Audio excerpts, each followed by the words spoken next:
दोस्तों, नित्य English lab में आपका स्वागत है। दोस्तों, आपकी डिमांड और मांग पर और बोर्ड की परीक्षाओं और सभी प्रकार की प्रतियोगी परीक्षाओं को ध्यान में रखते हुए हिंदी साहित्य के इतिहास के एक महत्वपूर्ण वीडियो के साथ मैं आप लोगों के सामने उपस्थित हूं। दोस्तों, हिंदी साहित्य के इतिहास को आचार्य रामचंद्र शुक्ल के अनुसार 4 भागों में बांटा गया है। हालांकि अलग अलग विद्वानों का इस पर अलग अलग मत है, लेकिन हम आचार्य रामचंद्र शुक्ल के अनुसार हिंदी साहित्य के इतिहास को हम 4 भागों में बांट सकते हैं। पहला है आदिकाल, दूसरा है भक्ति काल, तीसरा है रीतिकाल और चौथा है आधुनिक काल।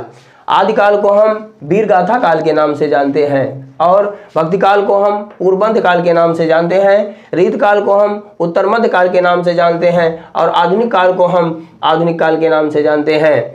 आदिकाल की समय सीमा विक्रम संवत 1050 से 1375 है और भक्ति काल की समय सीमा विक्रम संवत 1375 से 1700 है और रीत काल की समय सीमा 1700 से 1900 है और आधुनिक काल की समय सीमा 1900 से अब तक है। हम सबसे पहले आदिकाल के विषय में चर्चा करते हैं। जैसे आदिकाल का नाम आता है, इसके साथ इसके और अन्य नाम इसके साथ जुड़ जाते हैं। हम उन अन्य नामों को क्रम से जान लेते हैं। कह रहे हैं कि हम आदिकाल को वीरगाथा काल, प्रारंभिक काल, शून्य काल, चारण काल, संधि काल, सिद्ध सामंत काल, वीर काल, बीजवपन काल, अपभ्रंश काल और भ्रंश काल आदि कालों के नाम से जानते हैं। ध्यान देना है कि आदिकाल के नाम का नामकरण किया गया है विद्वानों के द्वारा। तो उन विद्वानों का भी हम नाम जान लेते हैं कि कौन विद्वान किस काल का नामकरण किया है। तो वीरगाथा का नामकरण आचार्य रामचंद्र शुक्ल ने किया है, आदिकाल का नाम हजारी प्रसाद द्विवेदी जी ने किया है और प्रारंभिक काल का नामकरण मिश्र बंधुओं ने किया है। मिश्र बंधुओं का नाम लेने से हमको 3 नाम याद आ जाते हैं, श्याम बिहारी, सुखदेव बिहारी और गणेश बिहारी। कई किताबों में श्याम बिहारी का नाम कृष्ण बिहारी भी दिया गया है। प्रारंभिक काल एवं शून्य काल को गणपत चंद्र गुप्त ने नाम दिया है और चारण काल का नामकरण गिरसन ने किया है और संधि काल का नामकरण राम कुमार वर्मा जी ने किया है और सिद्ध सामंत काल का नाम राहुल सांकृत्यायन ने किया है और बील काल का नामकरण विश्वनाथ प्रसाद जी ने किया है और बीजवपन काल का नाम महावीर प्रसाद द्विवेदी जी ने किया है। और इसके बाद हम आदिकाल को हम 3 भागों में बांट सकते हैं, धार्मिक साहित्य और राजनीतिक साहित्य और लोकाश्रित साहित्य।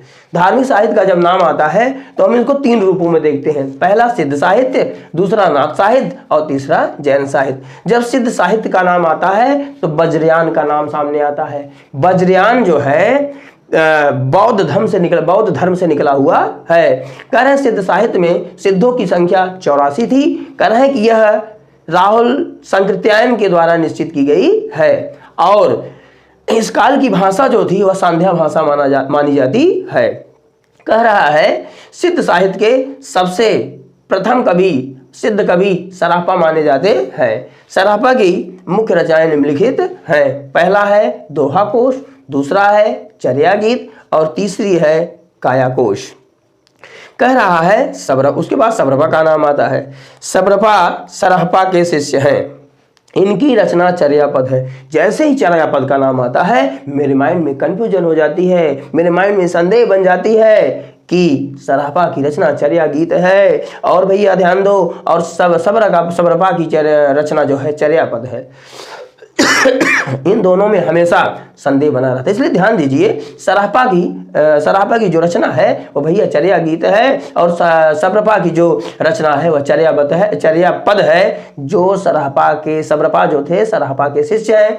उसके बाद लुइपा का नाम आता है। लुइपा जो है वह सब्रपा के शिष्य हैं। इनकी रचना है लुइपाद गीतिका ना। उसके बाद नाथ साहित्य का नाम आता है। नाथ साहित्य जो है यह जो है वज्रयान से इसका जन्म हुआ है। तो ध्यान देना है नाथ साहित्य का उत्पत्ति कैसे हुई।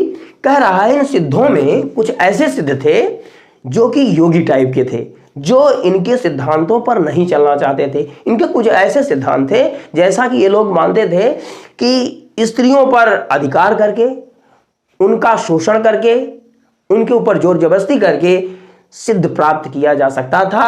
ऐसी इनकी सोच थी। लेकिन इन सिद्धों में कुछ ऐसे सिद्ध थे जो योगी टाइप के थे, जिन्होंने इसका विरोध किया और उन्होंने अपना अलग संप्रदाय बना लिया, जिसको हम नाथ साहित्य के नाम से जानते हैं। और नाथ साहित्य में यह क्वेश्चन पूछा जाता है कि नाथों की संख्या कितनी है, तो नाथों की संख्या 9 है। और इसके प्रवर्तक कवि जो है ना वह गोरखनाथ है, और गोरखनाथ के गुरु जो है मत्स्येंद्र नाथ है। इस पर हम यहाँ पर इसके विषय पर हम कम प्रकाश डालते हैं, लेकिन जब अगले वीडियो में आएंगे तो हम नाथ साहित्य पर विशेष प्रकाश डालेंगे। उसके बाद आता है जैन साहित्य का नाम।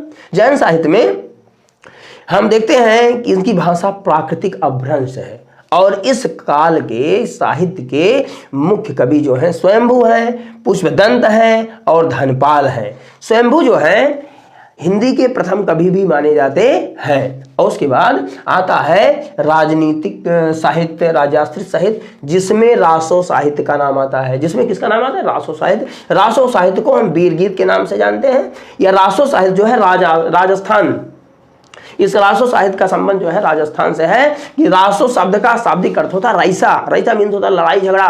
कहने का मतलब होता है रासो काव्य जितने थे ना वह सब लड़ाइयां ही थी, और सब में वही युद्ध और लड़ाइयों की चर्चा और वर्णन किया गया है, इसलिए हम इसको रासो साहित्य के नाम से जाने जाते हैं। इस काल की मुख्य भाषा जो है वह जो है क्या है? डिंगल और पिंगल है।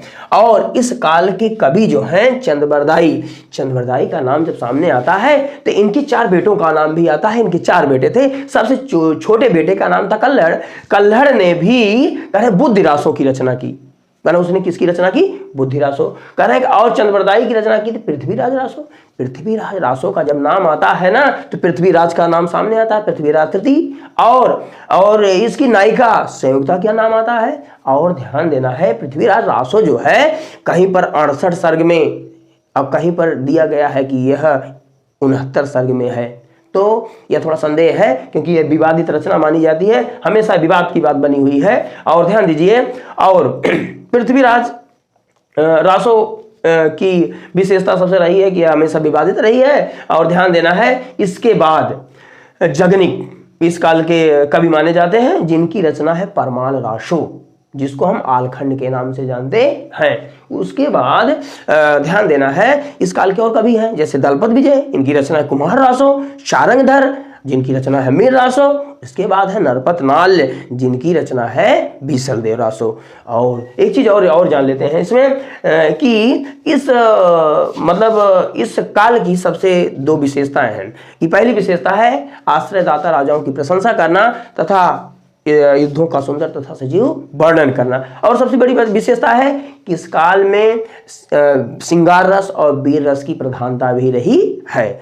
और ध्यान देना है, हम चलते चलते एक चीज और भी ये जान लेते हैं कि आदिकाल के जो प्रथम कवि हैं इनके विषय में भी थोड़ा सा संदेह बना हुआ है। जैसे रामकुमार वर्मा जो हैं वह स्वयंभू को प्रथम कवि मानते हैं। राहुल सांस्कृत्यायन जो हैं वह सरापा को माने जाते हैं। और सबसे प्रामाणिक मत यही माना जाता है कि राहुल सांस्कृत्यायन जो हैं वह सरापा को जो मानते हैं, और सबसे प्रामाणिक मत यही माना जाता है। और रामचंद्र शुक्ल जो है वो चंद्रबरदाई को मानते हैं। डॉक्टर बच्चन सिंह जो है वो विद्यापति को मानते हैं। और गणपति चंद्र गुप्त जो है वह शालिभद्र सूरी को मानते हैं। लेकिन सबसे प्रामाणिक है कि सरापा को ही प्रथम कवि माना जाता है। उसके बाद आता है लोकाश्रित साहित्य। लोकाश्रित साहित्य में अमीर खुसरो का नाम आता है। अमीर खुसरो जो है खड़ी बोली के प्रथम कवि माने जाते हैं, जिनकी रचनाएं हैं मुख्य पहेलियां हैं, मुकरियां हैं और खाली बारी है। तो इन लोकाश्रित कवियों के विषय में जब हम अगले वीडियो में आएंगे तो हम इसके विषय में व्यवस्थित तरीके से हम क्या करेंगे, चर्चा करेंगे। और ध्यान देना है, हम इस वीडियो के बाद हम अगले वीडियो में भक्तिकाल की वीडियो के साथ हम आपके सामने प्रस्तुत होंगे, उपस्थित होंगे। और ध्यान देना है, अगर ये वीडियो आपको अच्छा लगा हो और तो आप इस वीडियो को ज़्यादा से ज़्यादा शेयर करें और सब्सक्राइब करें। धन्यवाद, नमस्कार।